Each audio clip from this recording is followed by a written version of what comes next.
الجنة ونعيمها سعد لمن يصلي ويسلم ويبارك عليه.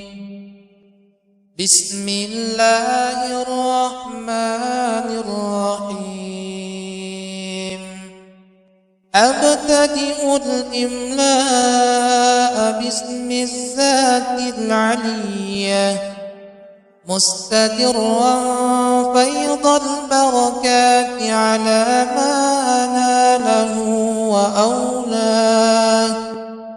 وأثني بحمد موارده سائغة هنية ممتطيا من الشكر الجميل مطاياه، وأصلي وأسلم على النور الموصوف بالتقدم والأولية المنتقل في الغرار الكريمة والجبال، وأستمنح الله تعالى رضوانا يحص العطرة الطاهرة النبوية، ويعم الصحابة والأتباع ومن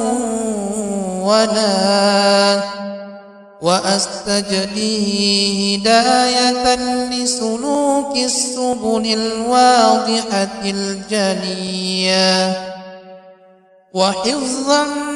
من الغواية في حطاة الحطاء وحطاه، وأنشر من قصة المولد النبي الشريف برودا حسانا عبقريا ناظما من النسب الشريف قد تحل المسامع بحلاه، وأستعين بحول الله تعالى وقوته القوية، فإنه لا حول ولا قوة إلا بالله.